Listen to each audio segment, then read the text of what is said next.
Hey everybody, welcome back to the LuckyDog podcast. This is your host, Elias Roush. This podcast is sponsored by EliasRoushMedia.com, photo, video, digital media production. Today we're discussing the top 10 movies of 2020. Now these are the list of movies that I have seen all last year. A couple of the movies bled over into the 2021 calendar, but all of these movies were generally released in 2020, and I wanted to really cover it in a way that could round up the year for people that have not seen some of these movies. We can go back and revisit some of them. Now, remember, take this as a grain of salt because take what I say with a grain of salt because I may not have seen some of the quote unquote best movies out there that had happened that were released in 2020. So these are just the movies that I have seen this year. Okay, so number 10, Bad Boys for Life. As a matter of fact, when I first recorded this, Bad Boys for Life did not make my number 10th movie on the list. I had put a 2019 movie on the list, and it was knocked Bad Boys off. But I actually enjoyed Bad Boys for Life, the third movie in the franchise. I don't know why they put 4 when there was going to be a 3, Bad Boys for Life. That just sounds like it needs to be 4, but it's the third movie in the trilogy. I thought, regardless of having some of the campiness and ridiculousness of the franchise, I still thought it worked relatively well for kind of how low of expectations I had for it. We didn't have Michael Bay coming back. There was a lot of things that were happening surrounding Bad Boys. Was it happening? Was it not? And then they released it in January. It's just like, this movie felt like it probably should have came out in the summer in the way that it was kind of marketed and stuff, but I think it was pushed back to a January release. So I had kind of low expectations going into it, and I actually had a decent time watching it. I enjoy these actors still. So we also have number 9, The Hunt. The Hunt was one of the last movies that were played in theaters, if it even did get into theaters, before the pandemic had happened. It was around March when that really was set in stone in the States. But The Hunt was kind of like the most dangerous game, a campy most dangerous game with a little bit of a comedy, but it was so unpredictable that I really just enjoyed the hell out of my time watching The Hunt. A lot of great actors. They seemed to all be having fun. The unpredictability about it just was like, oh my gosh, I love not being able to guess where the ride's going to end, but I ultimately really enjoyed my time. So we also have, for number 8, Project Power, Dominique Fishback, Jamie Foxx. We have Joseph Gordon-Levitt. It was a trifecta of actors that I think really brought a decent B script to the forefront. I think all of these people are going, all of these actors are really putting their best foot forward and trying to sell a B action movie on Netflix, and I didn't really have anything negative to say when it came down to the overarching movie. It's like when we were in the pandemic, we were just itching and scratching for anything movie related because there was like such a lull in the period of everything being released. So it could have been the fact that I wasn't exactly that I didn't have my appetite filled with all of these movies and things like that. Like, not having movies has made the quote unquote lower movies or not so great movies, the B tier movies, seem a little bit better, which could be the case. But I enjoyed my time in this to the point where I would recommend it, and that's why it's on my recommended list. 2020. Number 7. This is a movie I have not released a review about, and I wanted to kind of go above and beyond with this review, and that's why it's kind of taking me a little bit longer. But there aren't many movies that you have to categorize as an experience. But I will say there's maybe 1 or 2 movies per year that are normally an experience. Generally, Christopher Nolan delivers an experience of a movie. Now, this is the Sound of Metal, with Riz Ahmed. And this is one of those movies that is going to make you look at your life completely different. And it's also one of the movies that are directed by Darius Martyr, and it was featured in a festival, I believe, in 2019, and then released full fledged to the to US or to the States a year later. So it's kind of one of those wonky movies where it's like they featured it in 2019 in a festival, and then they re-released, or they did a full wide release almost a year later. So it's kind of a 2019, 2020. It wasn't public for a year, so it kind of depends on what you want to categorize this. But anyways, The Sound of Metal. It's about a heavy metal drummer's life is thrown into free fall when he begins to lose his hearing. And it's one of these movies that is an absolute experience. Now, when I say it's an experience, there's one thing to watch a movie, there's another thing to feel a movie. And I felt like I felt this movie. Riz Ahmed sells this movie to a T. The actor, the supporting cast is amazing in it. It really engrosses you into this character in the world of like heavy metal. And what if a heavy metal drummer is all of a sudden told, you can't do your job anymore. You are going to lose your hearing if you continue to heavy metal to rock. You can't rock anymore. And so this is his only source of income. This is the only thing he's ever known to do. And he's, just having to sit there with the knowledge of, his fucking hearing is leaving. And I can't even think about what I would be doing from the standpoint of having to go through this, but it feels a lot like if I went through this, I would be doing the exact same thing with, give or take some of the actions he has. But it's heartbreaking. It's a little bit difficult to watch here and there, but it almost feels like a story that is like, what is it called? Like a folk story or something like that, that it's a warning to, not indulge into too much, and otherwise you might get exactly what you wanted for you. You might get exactly what you want, and it might not be what you needed at all. So The Sound of Metal, I feel like almost should be mandatory to watch. I feel like this should have been mandatory to watch in school, to be honest, just to kind of understand the day-to-day lifestyle of what would happen if you were going through this, or if there was someone that was going through this. So yes, let me go to the next movie that I saw was One Night in Miami. At an hour and 54 minutes, this movie is taking place all in one night, essentially.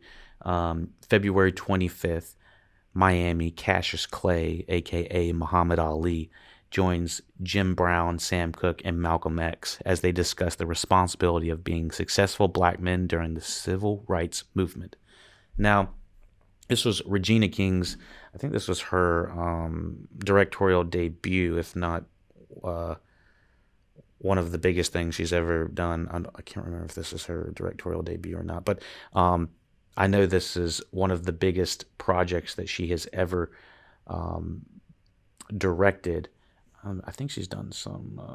this is her first feature. So I really enjoyed One Night in Miami, just from this perspective of having different ideals from successful people of color come together and kind of have a powwow. I don't really know how much better to say than the fact that they have 4 men directed by a woman of color, screenplay by Kemp Powers, who is another writer of color, and is this Tammy Riker? Is Tammy Riker she's white. But anyways, I was gonna say, damn, they have 3 for 3. Everybody is a person of color. But Tammy Riker was great as well. She's the cinematographer. So anyways, One Night Miami is a script by Kemp Powers, the guy that did that wrote Soul or co-wrote Soul. He was really heavily involved and co-directed actually a little bit.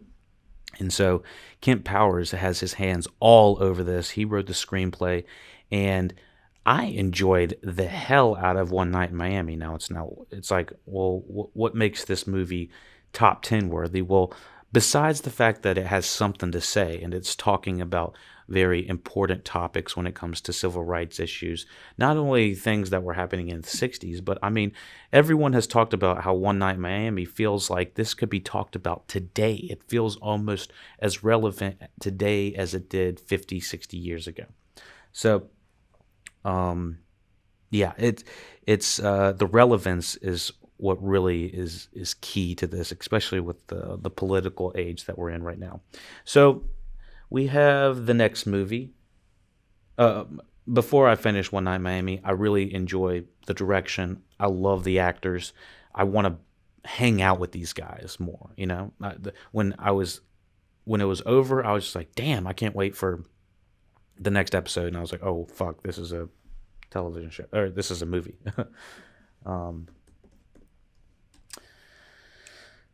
So, Tenet. All right, let me see. If you don't want to hear a quick synopsis for Tenet, just skip 30 seconds real quick. Here we go. A secret agent is given a single word as his weapon and sent to prevent the onset of World War III. He must travel through time and bend the laws of nature in order to be successful in his mission. Tenet was the experience directed by Christopher Nolan, starring Denzel Washington's son, John David Washington, and future Batman star Robert Pattinson, as well as Elizabeth Debicki. Now, I really enjoyed Tenet. Now, I didn't love it like the rest of Christopher Nolan's other things. I think I love the majority of his work, and I could not say I love this film. Now, the main reason I couldn't love this film, but I still put it on the top 10, you're like, okay, so there's a little bit of a clash of ideals right there, but to be honest, it feels like these characters aren't fleshed out enough for me to really latch put my talons into this film and really care about the characters to that extent. Now, I did enjoy the performances of everyone. I just feel like the writing is what really lets this movie down. Now, with saying the things that I wasn't too crazy about, at 2.5 hours, I enjoyed probably the majority of it with strictly the spectacle. Now, we all know how Christopher Nolan, if you are a Nolan head or a Nolanite or whatever the hell they call it, I'm a big Christopher Nolan fan because I like the majority of things he produces. Now, he got in a little hot water with trying to push Tenet out during COVID times, and I didn't understand what the ramifications were until I really listened to some podcasts and what people were having to go through. It's like, you know what, maybe pushing your movie out and saying that's the best way to watch it during a pandemic and possibly having life-threatening things happen to you was not the best thing to do. Warner Brothers was trying to be appeasing by it, but it's just like you can only do so much. And for me to go watch a movie in the middle of a pandemic just sounds kind of insane. I'm not trying to be in big, heavy populated places like a movie theater, even if you're social distancing. In this climate, I don't care how good the movie is. It's just not worth it at this point. I don't know why you push that upon us. So it already had some ill will coming out toward it, and then on top of it being such a niche of a property of a James Bond film, or it feels like James Bond in a way, but it's so much more of a thinker in a way. It kind of left people a little bit cold and not sour on it, but just cold on it. It's not like, oh yeah, you got to go see this shit. Now, because we're already past the theater date and it should be out on pretty much all platforms and everything, although I am seeing it, it's available not too far from me. Um, I would say that, yeah, go ahead and rent it, go ahead and watch it. I don't think that it's going to be a waste of time because I think strictly the spectacle is worth putting it on top 10. I mean, there was it already has gone above One Night in Miami, not because of the script, but just because of the sheer spectacle of how big and how epic and grand in scale it feels, but also the impossibilities about it. The thing I always like about film is, uh, you know, the fact that you can bring Muhammad Ali, Malcolm X, Sam Cooke, and Jim Brown uh, all in a movie and make it feel plausible. The fact is that you can do things that are impossible in movies that you can't do in real life. That's quite obvious, like having all of those men have a conversation and us get to witness it. Now, whether it's having those impossible conversations or having impossible action scenes, I think they both deserve to be on the list. And so that's why I have Tenet as, what is this, number 5? Yeah, I think number 5. 1, 2, 3, 4, 5. Oh, yeah, number 6 on the list, or 10, 9, 8, 7, 6, 5. Yeah, sorry, number 5. I can't count. Okay, so that is Tenet. And if I didn't say enough good things about it, let's just say totally worth the time, strictly for the spectacle. Okay, so what do we have right here? Possessor. Okay, so I had heard a lot of things about Possessor, given that it is the Cronenbergs.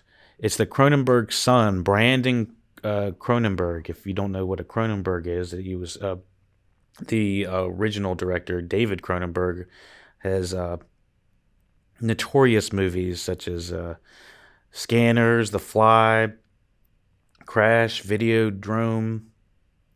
Actually, I haven't heard a couple of those, but anyways, he's known for body horror and stuff like that. Just ridiculous amounts of, I think it's practical effects that really bring his visuals to life. Now, I have not seen The Fly. I've only heard things about it and seen maybe just some slight pictures.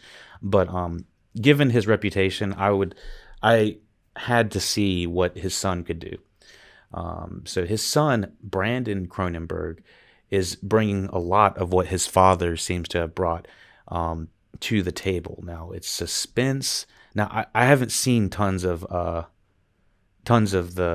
Cronenberg's, David Cronenberg stuff, so I don't exactly know everything that he's bringing to the table. But with saying that he has a certain eye for horror, suspense, that type, transforming kind of thing, his son certainly has that kind of aesthetic eye towards film. Now, Possessor 2020 was a movie that I saw a few weeks ago. I saw it alongside when I was watching Palm Springs and Sound of Metal. Brandon Cronenberg. Let me give you a quick synopsis of this. If you don't want to know anything about Possessor, just continue on listening. Just kind of do like a 30-second skip. I enjoyed not knowing anything about Possessor going on. Just know that it's pretty violent.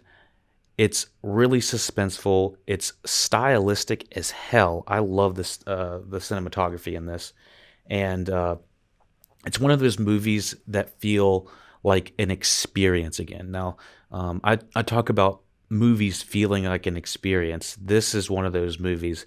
Possessor feels like if you had, let me see, I want to say like, I always like to say Christopher Nolan because there's really dynamic camera shots. The cinematography in Nolan stuff is just really amazing to watch. I feel like it's a splash of like Alex Garland's like Ex Machina meets Nolan's kind of coldness aesthetic. Plus, you have I don't know, just like some like horror that I can't really describe at this point. Not like Robert Eggers horror, but it's almost like Black Mirror ish horror. So, anyways, here it is. Brandon Cronenberg directs Possessor. Tassa Voss, an elite corporate assassin, takes control of other people's bodies using brain implant technology to execute high profile targets. Now, I thought this was just absolutely fascinating when it came down to the concept of it. The concept's sort of like a mixture of like fucked up Inception kind of thing, making people do other things they don't want to do. But the movie also takes a very psychological stance with it, with the horror of, what if somebody could take over somebody else's body? What would that somebody do? What are the ramifications of it, kind of thing. And honestly, I thought this was one of the most amazing movies of the year. It's number 3 on my list. Sorry, number 4 on my list. Strictly because of the visuals.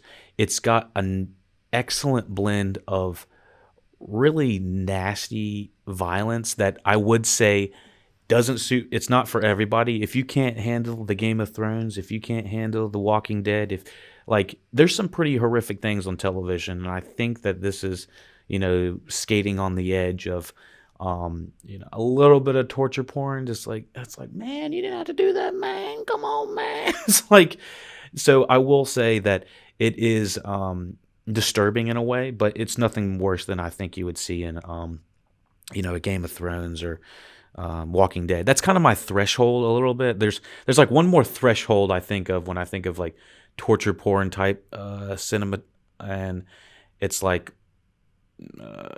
what is it? Tomahawk. I think that was a movie I watched a few years ago. That was kind of a fucked up movie at the end, and it's not like Possessor is not taking full glory into like the kills, but there's a couple scenes where it seems like they're enjoying it a little bit extra much. The camera's rolling a little extra longer than I personally would have had it going, and it is dark in some scenes, and the ending is going to be not for everybody. There's a reason that this is 93% on Rotten Tomatoes, 72% on Metacritic, and 6.5 on IMDb, because I think people are going to see the name Cronenberg and associate it with, The Fly, David Cronenberg, and everything like that. Yeah, and you can watch this now on Hulu, actually, with the premium subscription. So, yeah, I enjoyed this a lot, mostly because I think the style in it is just it's just dripping with style. It's horror, but it's style. It's kind of hard to describe. Kareem Hussan is the cinematographer in that. So yeah, that's Possessor. I know I've talked about it for a long time. Just the sound design and the experience of Possessor. I was just like, I don't know what to expect. This is intense, and it's really well executed for obviously a Cronenberg movie. I'm trying to see if this guy has a wiki page with anything else that he's done. Career. I don't think he's had anything really big. Let me see. Okay, see, Antiviral was a scientific horror film directed by him. Let me see. Yeah, so this is like his second movie, from what I can tell. The rest of the Cronenbergs, Brandon Cronenbergs stuff has been shorts, which I really enjoyed this for his second debut. I was just like, my God, this guy's really good. So I'm looking forward to seeing things that he comes up with next. So the second to last, or the third movie in the 2027, what the hell year is it? 2020 favorite movies is The Invisible Man. The Invisible Man was directed by Lee Whannell, and I had a lot of high praises to say about director Lee Whannell. It's his screenplay as well.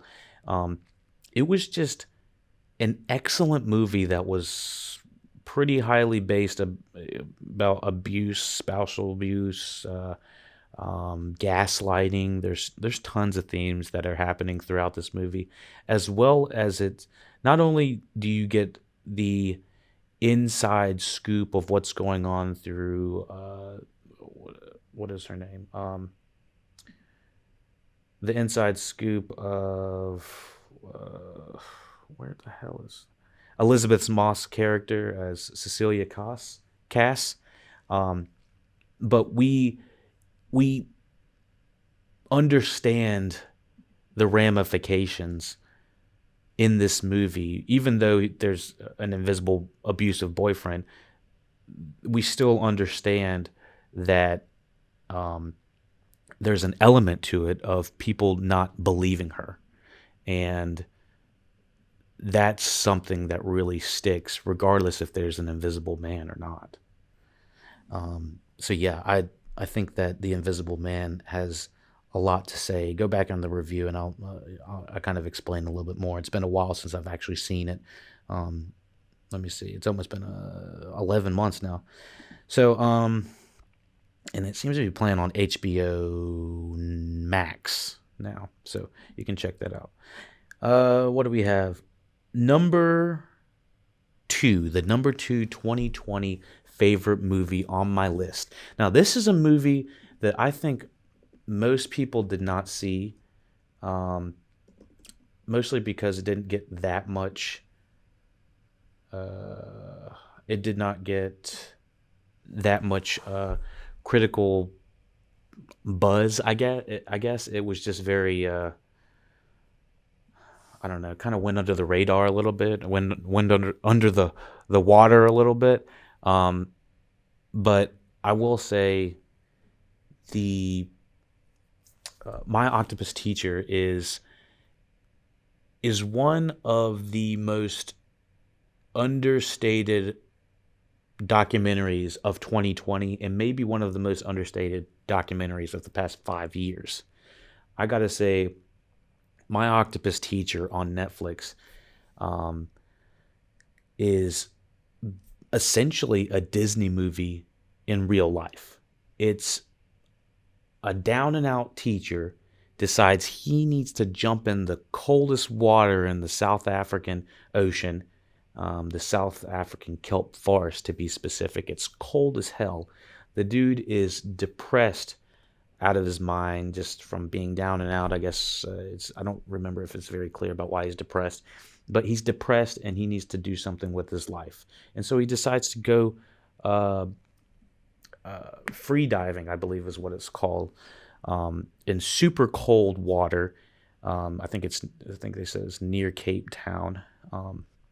So it's a place he goes daily, and he decides that he's just going to continuously return. And when he's returning, he has met an octopus. Now you're like, met an octopus? What did the octopus come up and say, what's up? Not exactly, but My Octopus Teacher is about this down and out guy befriending this octopus. And this octopus has more of a personality than, half the people on my favorite lists. Like this octopus, I was thinking about actively after I watched this documentary. This octopus is, in a way, it really is a teacher to help people understand and explain that, there's a world out there way vastly beyond of our understanding and comprehension. It really, well, it's hard to explain, but like I said, with experiences on this podcast, I really felt like I went through an experience, a euphoric experience watching My Octopus Teacher. Let me know if you watch this and it's some sort of, an experience for you as well. If you could watch it with your folks, then definitely do it. It's a great documentary to watch with somebody, especially family. I feel like it's one of these documentaries that really put a reflection up to, society and who we are, and how we can be better, to be honest, to nature and to each other. So, my Octopus Teacher, I really liked it. I let me see, 85 minutes, yeah, barely any time to it. Yeah, and I can't say enough good things about the octopus. I mean, I was actively thinking about the octopus after I was watching this. I was like, my goodness. And so, yeah, cuddle up with whoever and watch my Octopus Teacher. So, my number one movie of last year. Let me pull it up real quick. Would you believe that some people complain when I type on the computer? It's like, what the hell do y'all want me to do? Just trying to pull up the shit. Okay, so my number one movie of 2020.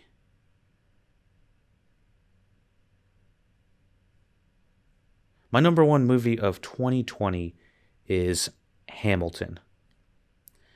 Hamilton, an American Musical by Lin-Manuel Miranda. So if you haven't heard about Hamilton, you should absolutely know it by now. It's a musical of the founding fathers that is completely played by people of color. So it's completely revolutionary. I know. Now you're like, oh shit. No, wasn't there? What was it? Let me see what was that. Orson Welles had done something similar to what Lin-Manuel Miranda had done. I think he had cast like an all Shakespearean play starring only people of color, and like back in the 30s or something like that.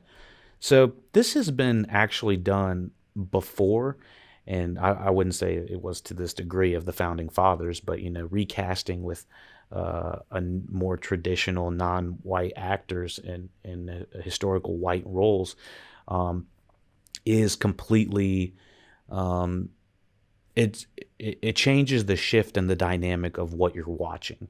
And I put Hamilton as number one. I know that there are some there can be some rise from kind of just having an all out this is the founding fathers story and there's nothing bad happening at that time. That can obviously go south, but with just talking about strictly about the story, the music, the way that it makes you feel, the way that it carries you along this, I think it was like a 3-hour musical or something. I don't have the time in front of me. But maybe 2.5 hours. But I honestly could not say enough good things about the actual production. I will say the way the movie is shot is, I think they said they shot it over 3 different times. It was they shot it with the audience, they shot it without the audience, then they shot it with having the camera on stage. So there are a few things about the play, I guess, that are unique to the way that you're watching it on screen. Because some people would say, well, this is a play on video, it's not exactly a movie. No, I think that they tried their best to kind of blend both of the two together in a way. I don't know how much more they would have done if they would have had a full budget if they weren't shooting a musical. Now, I didn't have a problem watching the musical. I kind of enjoyed watching the stage play from the comfort of my own home, even though we didn't really have a choice. Some people saw Hamilton and paid $5,000 for a seat. Now, I didn't want to pay for that. I didn't want to have to do that, although it would, after watching it, it's like I can see why they paid that.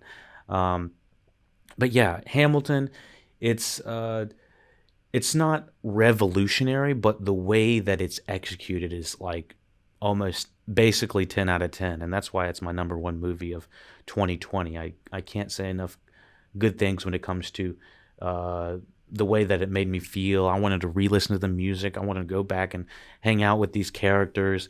You laugh, you cry, you go through all the emotions of